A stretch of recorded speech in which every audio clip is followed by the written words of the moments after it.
Ada yang dibullying tapi orang tuanya nggak terima, akhirnya melapor ke polisi. Kalau menurut syariat agama Islam adalah usia belum balik, usia mereka itu belum dicatat dosa-dosanya, usia mereka belum punya tanggung jawab. Tapi kalau itu terjadi untuk usia yang sudah balik, sudah dewasa, maka kejadian itu sudah masuk kepada kemungkaran. Karena kenakalan anak itu sejatinya adalah potensi mereka yang, jadi kalau sudah anak kita masuk di sekolah itu bukan anakku, anakmu lagi, tapi anak kita.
Assalamualaikum warahmatullahi wabarakatuh. Senang sekali saya Adit Okto bisa kembali menemani teman-teman semuanya. Kita kali ini di pagi hari ini akan menghadiri di TK Imam Ash-Shafi'i tentang seminar parenting yang judulnya Setiap Anak Itu Adalah Hebat. Penasaran seperti apa? Yuk kita masuk ke dalamnya. Come on. Wah, suasananya adem juga ya. Langsung aja kita masuk.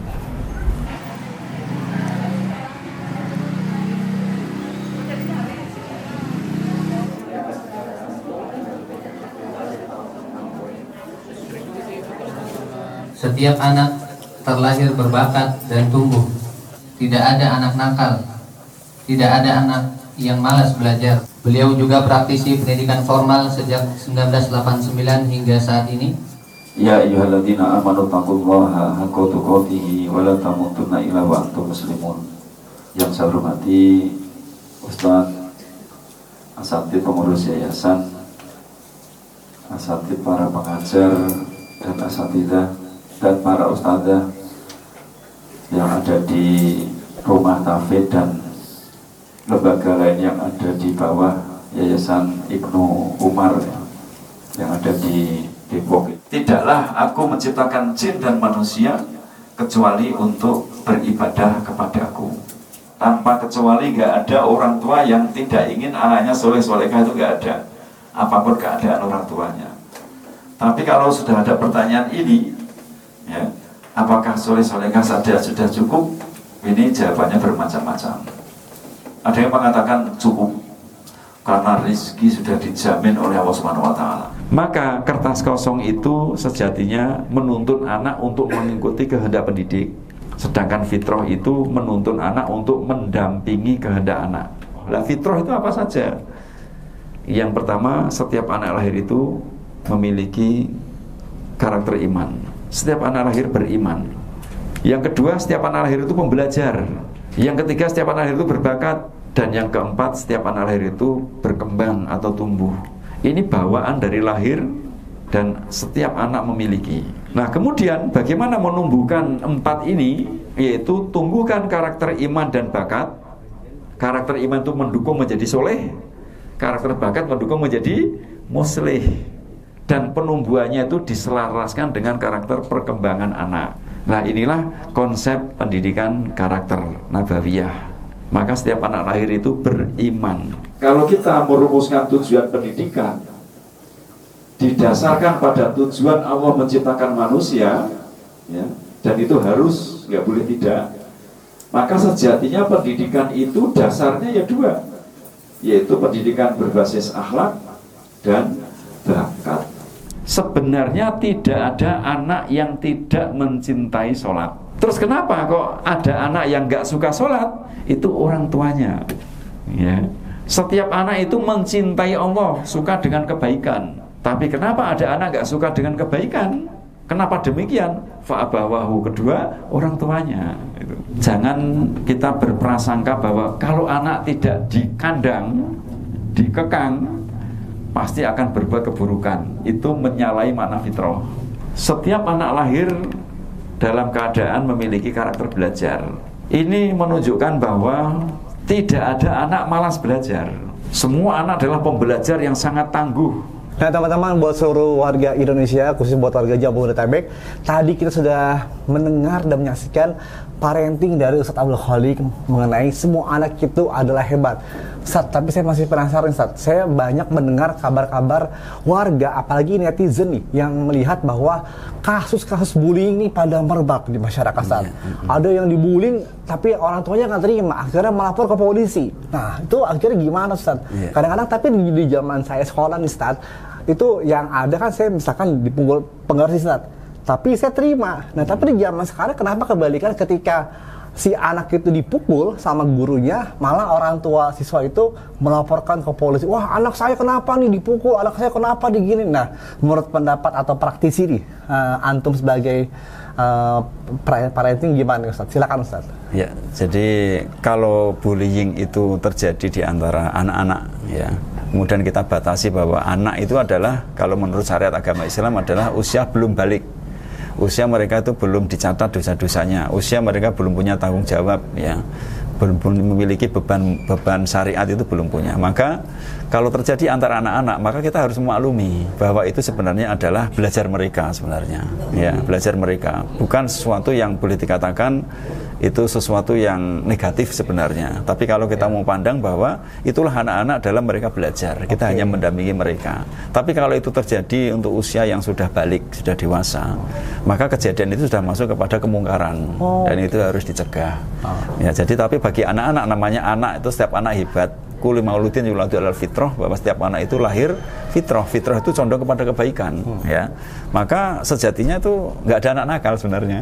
Semua baik ya, Ustaz? Iya, karena kenakalan anak itu sejatinya adalah potensi mereka yang belum tampak buahnya. Anak-anak yang suka membuli itu biasanya calon-calon manajer biasanya. Calon manajer? Iya, mereka suka mengatur, mereka suka mengendalikan orang lain itu. Nah kemudian anak-anak yang terbuli itu biasanya calon-calon psikolog yang mereka perasaannya itu peka sekali itu kan. Tuh dengar Anda ya, jadi kalau yang dibully calon psikolog, yang membuli calon manajer ya? Iya, jadi karena yang terbuli itu biasanya anak-anak yang perasaannya itu cerdas, emosional quotientnya cerdas sekali, atau di nafsul mutmainahnya itu yang kuat, sehingga dia rentan dengan suara keras sedikit saja itu merasa dia terbuli, padahal sebenarnya tidak itu. Jadi masing-masing itu yang membuli maupun yang terbuli itu sebenarnya kalau kita mau menggali potensi anak-anak itu sebenarnya adalah potensi semuanya. Selama batas masih anak-anak. Ya. Dari 0 sampai 7 tahun. Iya, atau 7 sampai 10 juga masih seperti itu, masih dimaklumi. Masih dimaklumi, ya, tapi kalau sudah balik sudah tidak lagi. Balik tidak lagi. Tapi ada nggak caranya bagaimana mungkin di sekolah yang nanti yang menonton ini Ustadz, kan kadang-kadang mungkin Ustadz merasakan nggak di zaman Ustadz ketika Ustadz dipukul sama gurunya, tapi orang tua antum menerima kan? Menerima. Kalau kita lapor sama orang tua tambah dipukul sama lagi. Sama iya. juga Ustadz. Saya juga dipukul, iya. Pukul lagi. Tapi kan di zaman sekarang berbeda kan Ustadz? Iya beda. Jadi kadang-kadang orang tua nggak nerima, malah melaporkan ke yang ya, itu karena adanya itu undang-undang perlindungan anak itu. Ya, akhirnya masyarakat menangkapnya itu kadang-kala berlebihan. Ya, sehingga apapun yang guru lakukan orang tua nggak terima. Ya, seharusnya itu namanya dalam kita menyekolahkan anak itu ada namanya orang tua itu etika berkomunitas. Etika? Ya, berkomunitas. Jadi kalau sudah anak kita masuk di sekolah itu bukan anakku, anakmu lagi. Tapi anak kita bareng-bareng. Iya, anak kita bareng-bareng, termasuk anak gurunya, anak bareng-bareng. Jadi ketika nanti ada anak kita bertengkar, ya, maka kita katakan bukan anakmu sama anakku bertengkar, tapi anak kita bertengkar. Itu. Jadi nanti tidak ada urusan berkepanjangan di antara orang tua itu. Itu namanya etika komunitas. Terus seandainya nanti ada guru memukul, seharusnya guru memukul juga harus ada alasan. Kenapa dipukul? Kalau memang harus dipukul ya memang begitu, ya nanti jelaskan ke orang tuanya, orang tua harus memaklumi, bukan begitu saja langsung ke polisi kan. Iya. Ya. Karena Rasulullah juga memerintahkan jika anak tidak mau sholat 10 tahun itu kan dipukul. Betul, nah nanti bisa jadi mungkin memang kalau memang anak itu sudah masanya atau fasenya tepat untuk dipukul ya nggak masalah.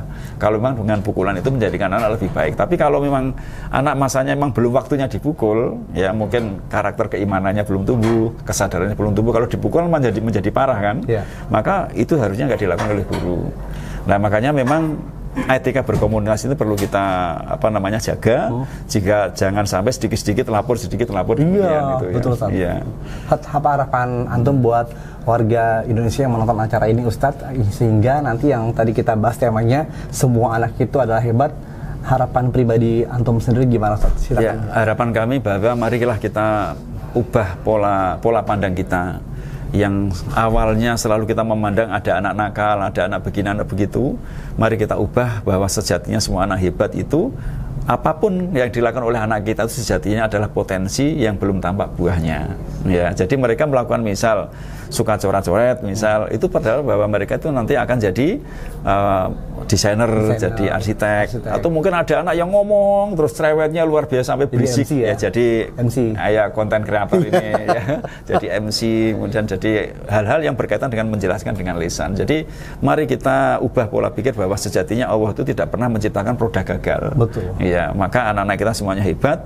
Mari kita bahagia mendidik mereka dengan apa? Mengubah pola pikir. Ya, mengubah pola pikir bahwa sejatinya anak-anak kita semuanya itu luar biasa. Masya Allah, tabarakallah. Ini nggak berasa ya, ini kita akan main ke ziarah ke Semarang, dan hari ini bertepatan di TK Imam Isam Asy-Syafi'i, dan nih ada di bawah naungan Yayasan Madrasah Ibnu Umar. Nanti insya Allah mungkin akan mengadakan lagi Ustadz ya, insya Allah buat kedepannya. Dan nanti kita insya Allah kita main boleh ya Ustadz ke Semarang ya? Silakan. Ya, silakan. Kayaknya kurang puas ngobrol-ngobrol sebentar. Nanti kita bikin podcast di sana ya Ustadz. Insya Allah. Syukur Ustadz. Jazakallah khairan. Barakallahu fikum. Barakallah. Teman-teman di warga Depok dan sekitarnya, khusus buat warga Kemang, Cibubur dan sekitar ini, sudah ada bendahara dari TK Imam Asy-Syafi'i dengan Pak Yadi. Apa kabar Pak Yadi? Alhamdulillah. Sehat ya? Ya. Pak, kenapa nih diadakan acara seminar parenting mengenai anak-anak? Apa sih landasan atau kenapa diadakan acara ini Pak Yadi? Silakan Pak. Kita sebagai orang tua ya justru sangat berharap sekali untuk menambah ilmu Pak Adit. Ya, terutama ilmu yang sesuai dengan contoh Rasulullah SAW. Maka dari itu kami berinisiatif untuk mengadakan parenting khusus orang tua murid. Percaya orang tua ya? Betul. Nah, mudah-mudahan bisa menambah ilmu Betul. untuk cara mendidik anak-anak Masya kita Allah. biar menjadi anak yang soleh dan soleha. Mungkin itu saja. Berarti anak itu merupakan aset ya Pak Yadi ya? Betul. Aset dan merupakan buat orang tuanya. Ya. Dan teman-teman cocok sekali. Nanti mungkin dibuka pendaftarannya seperti anak saya sekolah di sini Pak Yadi, Oh, di TK Masya Imam Allah. Asy-Syafi'i ini. Ya, Karena mudah-mudahan jadi anak yang solehah, anak Pak yang Adit, ya. solehah ya. Dan teman-teman juga nanti hubungi langsung Pak Yadi yang ingin tahu informasi lebih detail lagi ya. Nanti nomornya di bawah sini nih. Oke? Syukran, Siap. barakallahu fikum. Fik barakallah. Nah teman-teman, sekarang saya sudah bersama dengan ketua panitia dari seminar parenting Semua Anak Itu Adalah Hebat dengan Ustadz Arvin Darmawan. Ustadz, ini kenapa ente tiba-tiba terpikir membuat seminar seperti ini Ustadz? Apa sih latar belakangi Ustadz membuat acara seperti ini Ustadz? Silakan. Iya Pak Adit, sebenarnya kenapa kita mengadakan acara seminar ini?